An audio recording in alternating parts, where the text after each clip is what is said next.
Extremely interesting topic. What the topic has been captioned, empowering educational institutions for creating employability. And it's a very relevant contemporary topic. It's a problem which we all face. We have a large number of educational institutions, but how many of our people are actually employable is a very critical call we need to take. In my role as moderator, I'll try and do very minimum talking because we have very eminent panelists here, and as we go along, we will also ensure that the whole process is interactive, because I'm sure many of us here, particularly large number of eminent trainers here, I'm sure you will have your own take on this topic, and we'd like to have as much of a broad-based discussion on this topic as possible. So with these very few words, let me get started and invite all the panelists for a quick 3-4 minute introduction from their perspective on this topic, and thereafter we'll get into the panel process. So over to you, Bala. Can you get started? Good afternoon. Thank you. I represent an organization basically into financial services and of course IT, some part, but related to financial services. This particular topic, employability, this has multiple dimensions. One is what sort of people we want, and second is how to use them. Both are actually now in a context. For example, the way people are growing from childhood to their professional career, there is a hell lot of difference from if you compare 20 years back, for example, my childhood and today, or my son is actually how he is actually looking into the whole perspective. Second point is organizations' capability to accept a new person. For example, your policies, HR policies, your structure of the organization.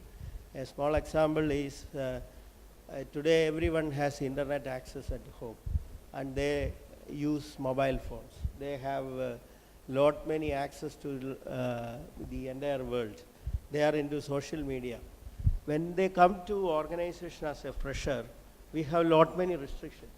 It is more than at home. Actually, we have controls. My experience is in financial services, we have a lot of controls. For example, banks and financial services, lot many controls in the organization. So they are unable to accept. The infrastructure we used to have, there is a hell lot of difference. So these two dimensions are there. Then another thing is today, the rapid or a greedy requirement of running the P&L. For example, I am also running the P&L. I can't book my P&L in red. That is something no shareholder likes it.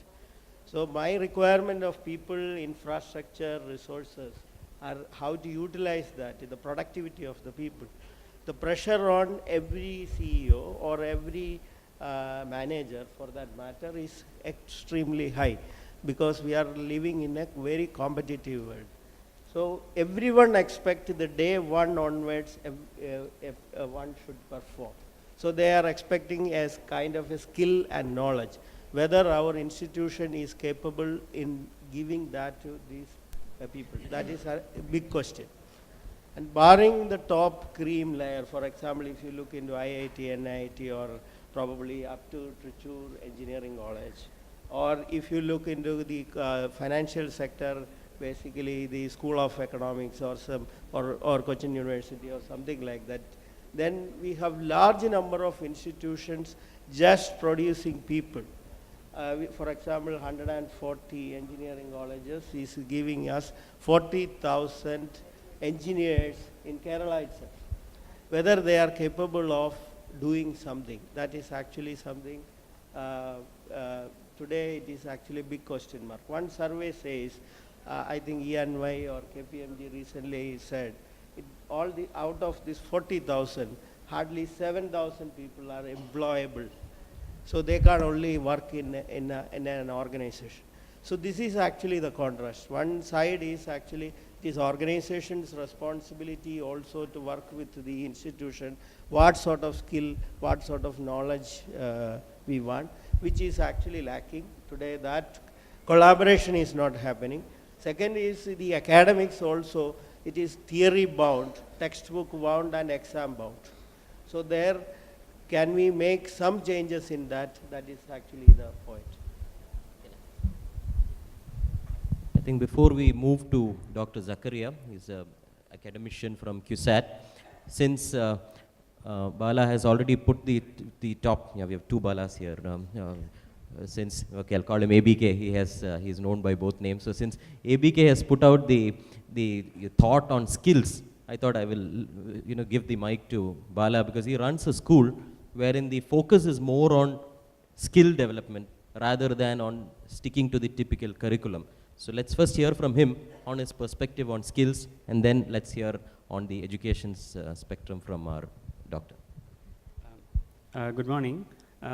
Before going into the skill, I just wanted to say there is a fundamentally there is a structural problem with our schools and colleges, right? So right from the first speaker, everybody agreed it from government, and everybody agreed that there is a problem.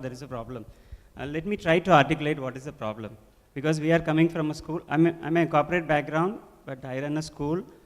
We work with 45 countries, 500 schools all over the world. So we know the fundamental problem with schools is a measurement. The way we measure a child or a school is based on a mark, right? The tests are based on the memory. I'll give you an example. In 1997, Tamil Nadu government state board, there was a girl who got a state first. So she got every medical college wanted to give a seat to her because she scored something right. Except one subject, everything she got 200 out of 200. So she came to us in 2014 to interview, as a receptionist. What happened in 15 years? So we hired her actually because we wanted to study what happened. What we found out is she has amazing memory skills. She has a photogenic memory. So she can able to crack any exams. So you give her any test, she can crack in, she needed about 500-page book, she needed about 2 days time. She can tell you exactly which page was torn, which page there is a spelling mistake, right? So why we are measuring this? Why the CBSE and ICSE, all those boards are measuring this? There's nothing to do with life actually, right? Imagine the amount of importance we are giving to 10th and 12th, right? If I have a mobile phone, I can answer all the questions what they are asking in the 10th and 12th. So just compare. So the fundamental structural problem is the way we are conducting our 10th and 12th exams. So this is the first point. The second point is, on the structural side, is the complete curriculum is outdated. So I'll give you a simple analogy, right? If you want to build a school which empowers kids to employable in 21st century, you just go to any traditional school today and just do everything what they do, completely do the opposite. You'll be able to generate, much better employability, 100%. They are doing something good, but 90% of the things they are doing wrong. I'll give you an example, right? In 2014, Forbes magazine introduced a new author, right, to write article about in their website. It's called narrative science. It's not human. It's a computer. So today, you go to ForbesMagazine.com, 15% of their articles are written by computers. There is no human behind it, right? You give a Infosys quarter result PDF to them, the software will generate a result. And you can configure by your biases also, okay? That's how this. So there is an algorithm is developed so much, it comes out with the article. The humans are being replaced. This is 21st century for us. And what happens to your grade 1 and grade 2? Go and check any school in Trivandrum, Kochi, or anywhere in India. How much time they spend on their handwriting, cursive writing. Why? Nobody is going to write in 30 years' time. Nobody is going to write in 20 years' time. So the problem, what I'm trying to say is, the problem is, as a schools, we make all the mistakes. And then the colleges are figuring out how to fix that. And trainers are trying to fix it. So we are the fundamental change has to happen in schools and the way we measure schools, right? Last one point I want to finish it, then we can continue on that. So the schools, right, I came up with one recent study. What they said is that the companies, what they did is they did a video recording of all their HR interviews. What they did is they saw the employee walk into the interview room, and then they showed this photo, these images of these videos of thousands of videos, only 8 seconds to public, and asked them, do you think this candidate is hired or not? 60 to 70% of the time, they given the correct answer. They said that this candidate is hired. So we are hiring employees based on the first 8 seconds, before even they open their mouth, right? But what should be the right way? The right way should be, the school should be the higher HR agencies. The school should, Google should come to us and ask us, I need a guy who can do this for us. The school, because we know the guy, the children, they are with us 12 years. We know exactly what their strengths and weaknesses, right? We should be able to tell you. School should act as a HR agency and colleges. Now what happens is, like, schools are, the way the schools are measured is who gets mark in 10th and 12th. They are being, we are all running into that kind of schools. Then we are like, we are basically tuition centers, right? Helping you to crack some exams, which can be done within a year or two, proper training. The last, one more point is, the fundamental thing apart from the test we should correct in schools is personalizations. See, right from your cell phone to your, everything is personalized, except school, right? Except schools, we all follow school's plan. We follow CBSE plan, not your child's plan. So I think that's where we are trying to change it. What we call it, personalized learning plan or individual learning plan. Every single child comes to our school, gets its own plan. We track 52 variables of every single child from the day one. So these are the 2-3 things I think we should immediately fix structurally from schools. Thanks. Thank you, Bala. Very interesting perspective. Quite clearly, he's into a disruptive and an innovative mode in the kind of school that he runs. Now let's hear from Dr. Zakaria on his views on the matter. Thanks to both Balas for putting their industry experience for addressing this issue. So the topic chosen is very, very relevant, empowering educational institutions for creating employability. I think this might have been chosen based on the statistics available to us. See, there are 600,000 engineers are passing out in the country every year, out of which just 17% is only employable. And among this 17%, only 4% people can be put into the projects directly. Others requires further training. And when it comes to core areas, core engineering areas like civil engineering, mechanical engineering, the employability rate is just 7%. And again, when we come to management education, there are 3 to 4 lakhs of people are passing out every year. And employability rate is very low. They are doing the jobs. For example, I will tell you, after doing BTech, MTech, or BTech or degree, MBA, if these people are doing the same job a graduate can do, then there is no point in conducting such professional courses. See, the issue is that where we went wrong. See, empowering educational institutions for creating employability, this is the issue that we discuss here. I will tell you, even after the globalization, industrialization, see, our institutions are just providing the teaching environment. That is a basic error or basic mistake that we do even now. See, our system is designed in such a way that we provide only a teaching environment and not a learning environment. And what we do in the examinations are just, Bala too said, these are just memory tests, not skill tests. So what I have to submit here is, if we want to transform our educational institutions as institutions that provides graduates who are competent to take up a vocation or a job, there are 2-3 things which we need to address. The first thing is in terms of resources in the institution. See, the teachers in educational institutions are supposed to transform as trainers or mentors, because then only they can mold the people for an occasion, for a vocation, right? Now they're teaching a subject, they're not teaching a job. They're teaching a paper, they're not teaching a skill, they're not developing a skill. So first, teachers need to be transformed. That means our system should be such that teachers are trained for training students for a vocation, isn't it? That is the first thing. And second thing is in terms of methodology. First is in terms of resources, and second thing is in terms of methodology. Methodology, when I talk about methodology, 2 aspects are there. One is the curriculum designing. And second is method of imparting this syllabi, right?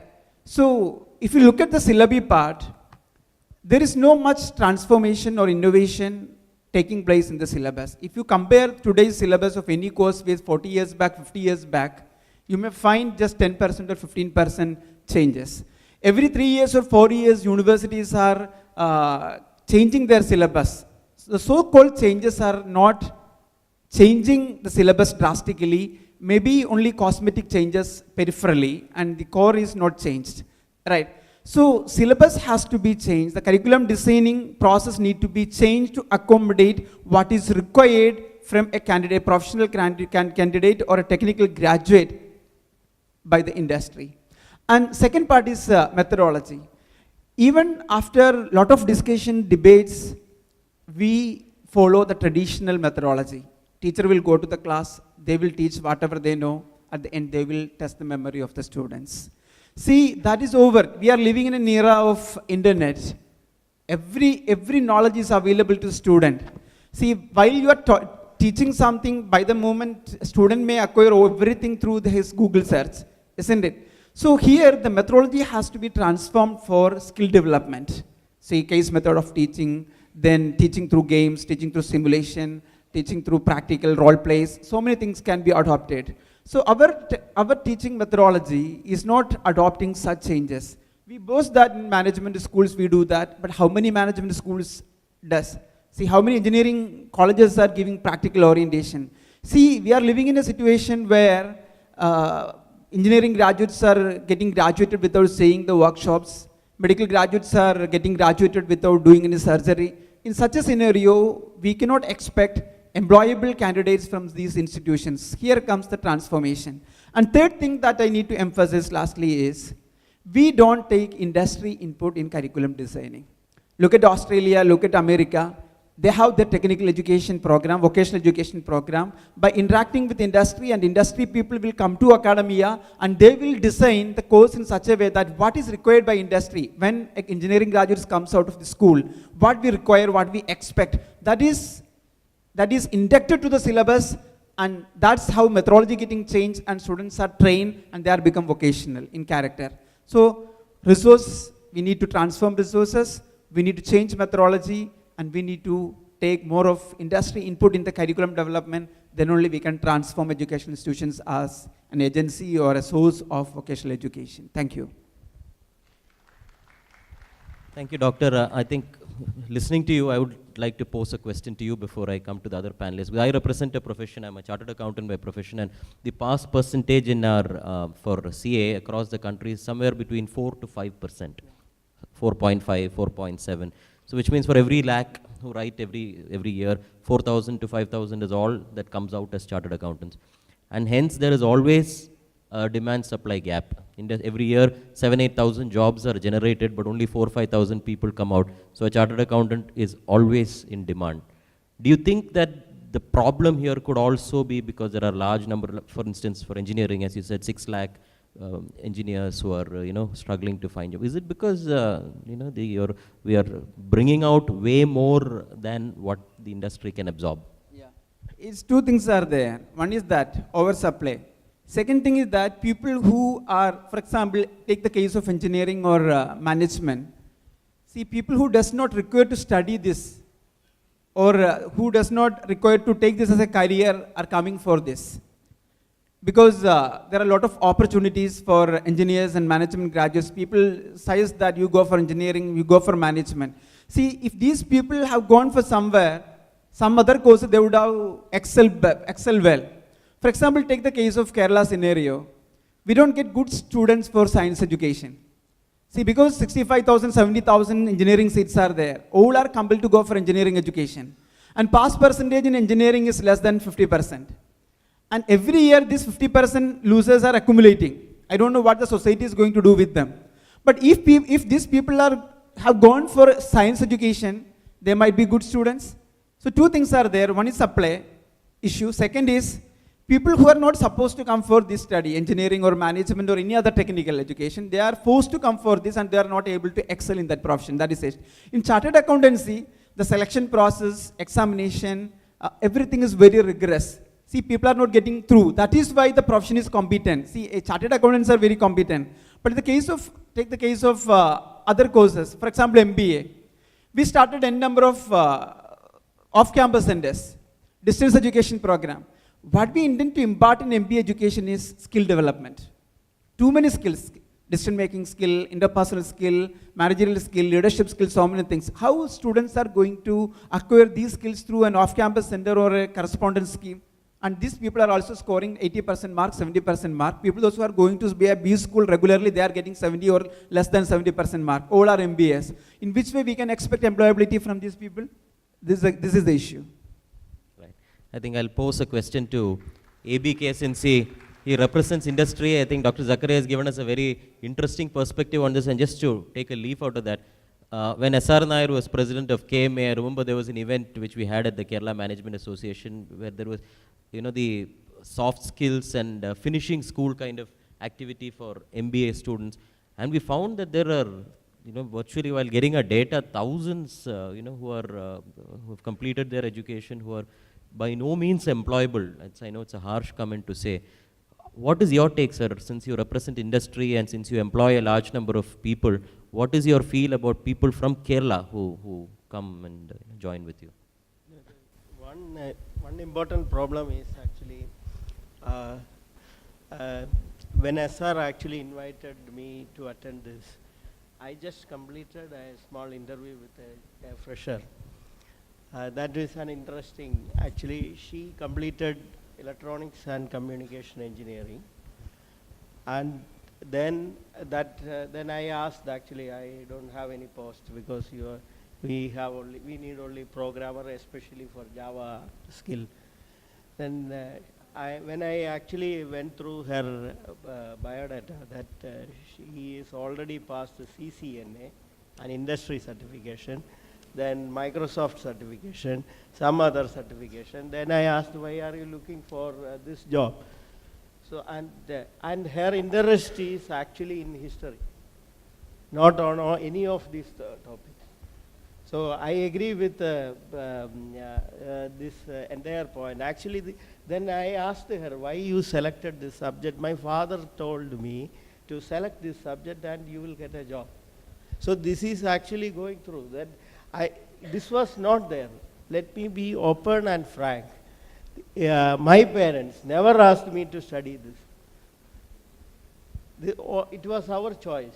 And at that point in time, all my fellow my colleagues in that entire batch, no one actually under pressure studied those topics. We selected our topic. And today it is not like that. It is completely job or civil engineer working in a BPO, taking calls. What is the purpose of that education and their job? So there is a tremendous amount of contrast. And this is because, by and large, because of our interest in business, basically labor arbitrage. So we can't actually blame even parents or students or anyone for that matter. We have a particular kind of a requirement which is driven by exchange rate, and that is actually created this kind of a mess in the whole scenario. That is point number one. Point number two is on MBA. Today it is something, a commodity, not a qualification. It is, you can buy MBA, as he said, and you see, actually somebody should graduate, work somewhere, and then go for a proper management education. It need not have a 2-year or a 3-year or something like that. Even evening program is also okay for understanding the concepts of the management. And the best managers in our country, I don't think they are all MBAs or from and the best entrepreneurs or best managers, they are not qualified in those grounds. And they have actually shown us how to manage, how to lead, and all those things. So that there is actually big contrast, and the entire society has to work on this particular topic. Whether we need to pressurize our children to do something. As he said, we are unable to understand what is his skill. So they are always under pressure on mark. 99%. If the neighborhood it is 99.1, then he is under pressure. He is always under pressure. And throughout his wonderful life time, that is up to 22, that is the best time, right? And they are under pressure. And then when he comes or she comes for a job, we are also giving a tremendous amount of pressure to perform, which they do not know. So another example is actually in I'm just quoting from computer science this. Boolean algebra, which is a topic normally in the computer science topic, which is basically on logical operations. Including teachers or students, why they do not know why are they learning.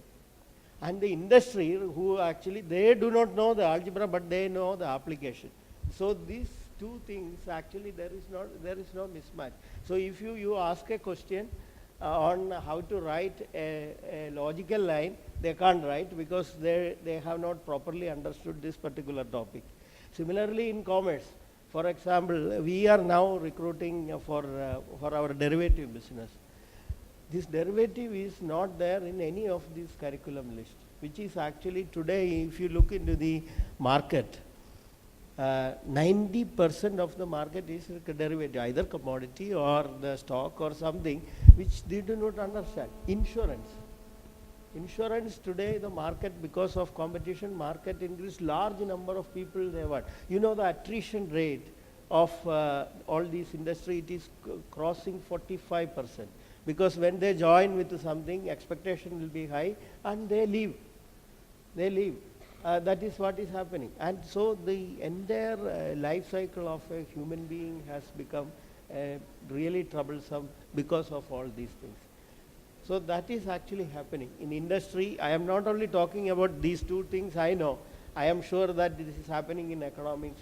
Why somebody is not learning basic science, I have not understood. If somebody is very good in mathematics, there is no reason that he will fail in computer science. Computer science is a child of all these subjects. I don't think a standalone existence for computer science. So no one is going for basic mathematics or physics or chemistry, and instead of that they learn all these things. Right. You see, another news actually, probably the top brass IT institution, they started picking up people from BSc mathematics and MSc mathematics rather than BTech computer science. So that is also an evidence for this. I think a very valid point, and just to take a cue from the earlier session where Madam spoke about the unconscious bias, just to share an example, a situation which happened in my own office. We have a fairly large number of MBA students, and the starting salary was about 10-12,000 rupees. So we have my driver, who's a graduate, is paid about 17-18,000 rupees. But my driver was telling me that when he got a marriage proposal, he came up to me and he said, the girl's family will come, sir, please tell them that I have a desk job here. Don't tell them that I'm a driver. So he has a salary which is 50% more than what our office staff is paid. But nevertheless, because of this bias, so sometimes this could be preventing. I'm just going to ask a question to Bala, who runs a school on skills. What is your take on that? There could be a student there who could have really good skills which would make him a great plumber, or he may become a great electrician or a great carpenter. He may have the skill sets for it, but will parents be, and he may actually end up making a lot more money than all the other professionals also. They may make 3 times the money that an engineer or an MBA or a qualified person makes. But there is this whole bias, the societal bias, and how are parents responding to that, and what do you think needs to be done on that? So I'll come back to that parent question. Just wanted to pick up from where they have left. So one reason sir was telling that why child is they're interested in history but they selected computer science. Sir, why? Because the day they come to the school till 12th standard, we make sure they only listen. We take all their decisions. They don't take any decisions. Right? We do everything for them. This is a maths period, sit and listen. This is an English period, sit and. So that's why they don't know how to take decisions, right? So they are being asked to take decisions like 18-year, 19-year, and they make a miserable of it. So that's one point. The second point is, on the employability, I think the good trend in the future, it's happening today, is companies like a Flipkart and a lot of companies, ThoughtWorks is one example, Wipro is another example, they started hiring employees without any degrees, provided you have portfolios. I'll give an example. About 6 months back, I think 8 months back, Flipkart hired top 13, I think 13, 14 technical architects, very highly paid, like 2 lakh, 3 lakh per month salary. They were hired without even seeing those employees. These employees didn't attend any interview. So they had an online test and they given all their portfolios. They went through the test. Whoever cleared the test, they hired. So there is a good, what happened is a very interesting thing in this is one of the guy was not 18-year-old. So they were checking how to legally make him as an employee. So that's the only problem they faced. So there is a good thing happening, good trend is happening in cities where we don't need to worry about your engineering degrees or things like that. It's a welcome trend. And schools like what we are doing is we will make sure that trend picks momentum. And coming back to this parent, see the parent, I'll give an analogy, right? Let's say, for example, my uncle is a doctor, but he never treats his own son. So we always ask him why, right? So he says, even though I know exactly what to do, I add a lot of emotion into it because it's my son, right? So I don't want to take emotional decisions. That's why I take him to a different doctor. The same goes to the parents, right? Today they are worrying that if my son studies history, he will struggle in life. That's their worry. Actually, whoever parents here, I'll give you one guarantee here. Whatever your child studies, if they are interested in it, passionate about it, they will make money out of it, 100%. Sure, there is no doubt about it. If your son or kid is not happy with the subject, what they are doing, even if they get 100 out of 100, they are not going to make money or career out of it. This is, you know it actually, right? There is nobody needs to explain to you. You know this. This is just the emotional bias. I think it takes some time. I think what we are trying to do today in our school is we are trying to show as quickly as possible, real examples, right? We want to quickly, get the first batch of kids come out of our school and join companies like Google right after 12th. We don't want to come to college also, right? So, so actually it's happening because in our school, I'll give an example. We got a child 2 years back. The first year, he came from a very other famous school where they were paying like 3 lakh per year fees. It's very high in Indian standards, by the way. So the child has one problem. The child's problem is he can read when he reads the textbook, right? He reads the line 1, then he reads the line 3, then he comes back to line 2. Nobody knows why. This is always the case. So every single test he takes, he's going to fail because he's not going to comprehend anything, right? So we figured out in the day 1 why it is. Because the day he born, the first 2 years, he was bedridden for some physical reasons. So none of these milestones are met, so obviously he is not able to read, write properly. This is always going to be the case the whole life. But what happens, right, when you have this, defect or, weakness, you have the strength also. This guy he sees the world very differently than how we all see. So we saw that this guy will definitely become a very good photographer or videographer. So now I'm happy to announce that he is making every month 20 to 30,000 rupees money by making short films. His age is 14 years, right? So this is what we want to do it actually. So this child is never going to pass CBSE and ICSE, whatever things you do it to him. He's never going to pass. I'll guarantee that. But the thing is, so once you set this expectation to a parent when you're 14-year-old, right, I think the parents understand it. See, they may get upset, but eventually they realize, okay, this is what it is, right? So they take it, and then they accept it, they see some other path, and we work a different plan for him, and then, he can do really well in life. Probably he will make more money than the traditional engineers, because he's going to learn quickly, much quickly. He's going to join companies in 18 years old. Instead of 25 years old. So he's not going to lose 8 years, right? So, but it's always going to be very difficult to convince parents. Let me also tell you.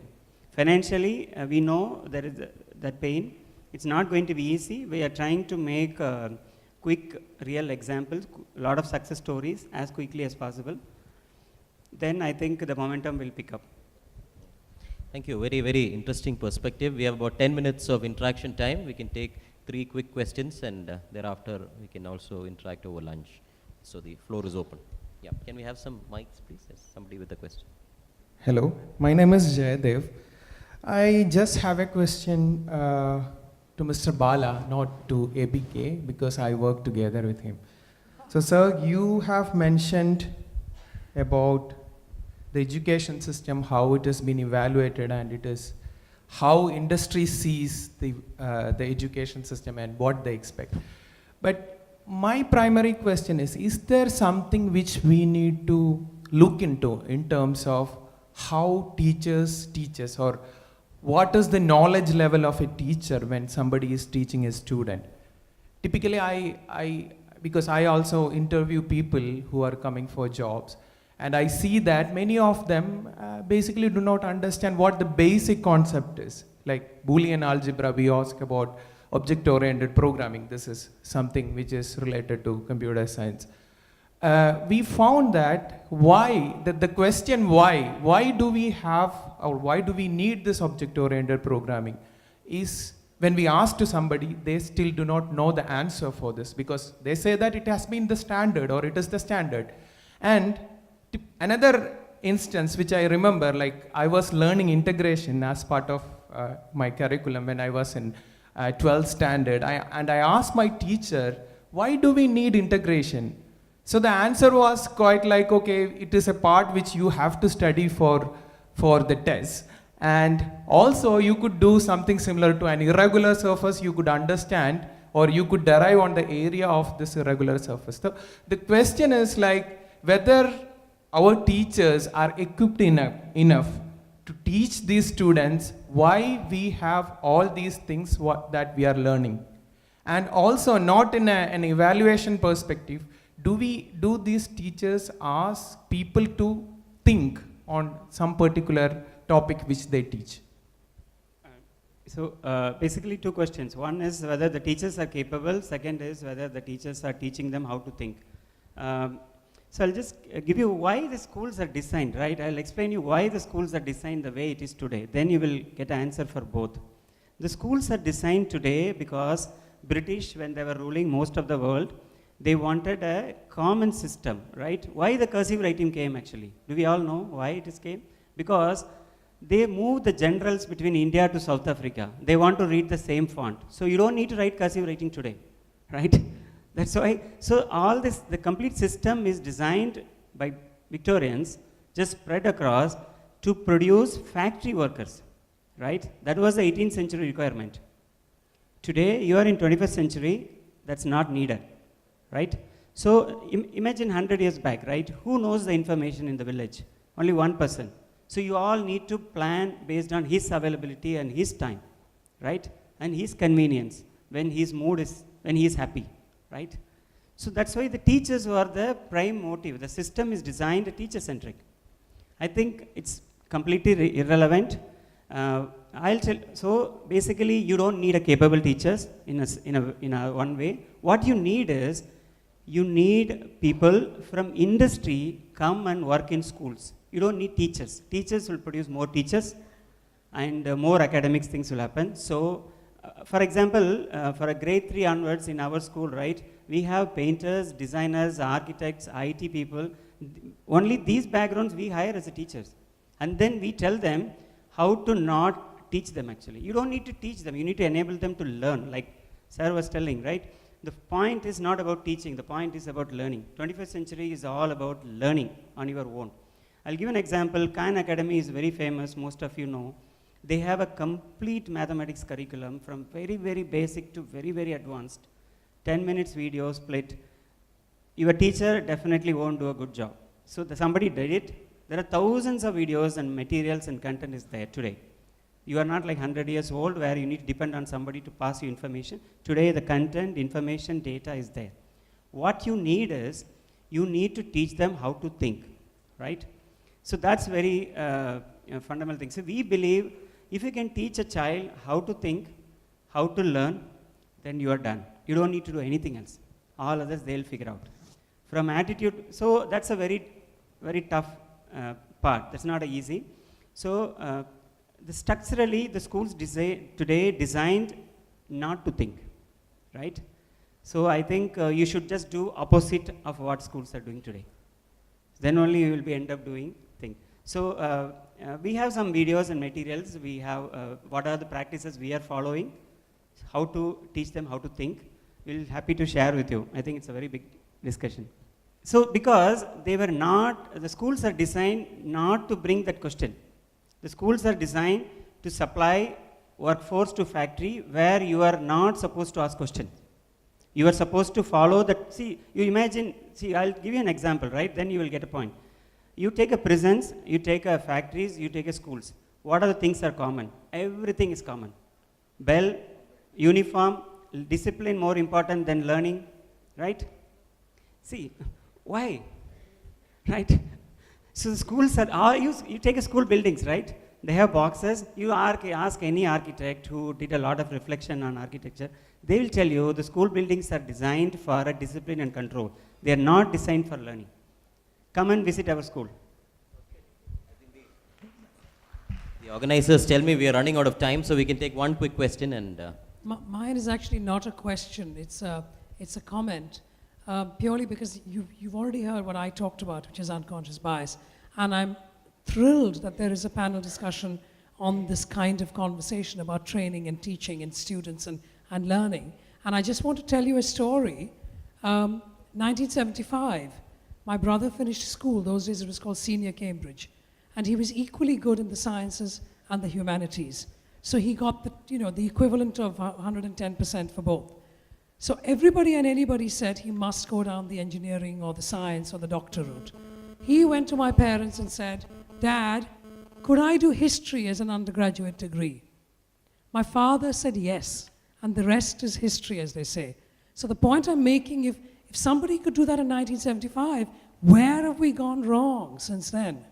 So I'm thrilled to hear the conversations that I'm hearing, and I'm thrilled to know the kind of schools that you're creating, because that is the future of India. So thank you for that. Thank you, madam, and we are extremely glad that your parents gave him the room to think, and the only Under Secretary General of India was produced thanks to your wonderful. Good afternoon, ladies and gentlemen. I'm Manohar Menon. As long as I had the mic right in my hand, I'll take the opportunity. Excuse me. In fact, I'm a consultant for a lot of Question, yeah. please. Question, okay. Please. Now, in fact, I am after a shock that I had on Monday. I had a quotation from a BTech graduate group. They have started an organization, mechanical engineers. They have started an organization for firefighting equipments and firefighting systems. And I had the last sentence in that quotation that transportation in 2 words, transportation. That is written by a BTech graduate. That's I feel the relevance of the employability education. Anyway, the pathetic state, I understand the pathetic state, even though I am a trainer also. My second question goes to the Bala, number one. I'm sorry. You have been telling that you are doing education, providing education for nearly about 400, 500 schools internationally. So we do understand that there is a lot of innovative study patterns are coming from Finland that is well proclaimed and well claimed. And compared to the old Indian education standards, what could be the difference? And are you also in such a target? And my third question is that there was some of the panelists was telling that there is oversupply of engineering graduates. But I do understand, it's very clearly understand that from my first question itself, it is really clearly understand that it's an oversupply of unqualified manpower, particularly on engineers. Okay, can we expose on that? Thank you. I'm sorry, due to paucity of time, the organizers have given me a timeout, so I hope you're available during lunch. Your questions have been posed, and the panelists will take your question over lunch. I'll request all of them for a quick 30-second wrap-up, not more than that, please. Quick wrap, you can answer to that over lunch, please. So I just wanted to tell you the very, I don't have any concluding remarks. I just wanted to answer him. You said that trans and port is the problem. Actually, that's not the problem. I'll tell you. That's the fundamental problem we are all thinking is the problem. That's not the problem. That a software can correct it, right? A human doesn't need to work on that. That's the future is going. Okay. So see, to conclude, I think taking into consideration all this, see, basically what we need to provide is a learning environment where students can learn what all skills they require, what all information they require, and which could be excelled in their performance. That means methodology need to be changed and the environment need to be changed in such a way that we need to produce not just graduates, but employable graduates. I think the solution is social re-engineering. Only one group, for example, university or school, or they cannot do anything themselves. We may have to, entire society has to work on this particular problem. Then only we will find out. And your initiative is greatly appreciated. Thank you. I think it's been a very exciting and interesting panel, and all panelists I hope will stay back for the next 15-20 minutes to chat with, with the delegates here. So I'll hand the session back. Thank you very much for the opportunity.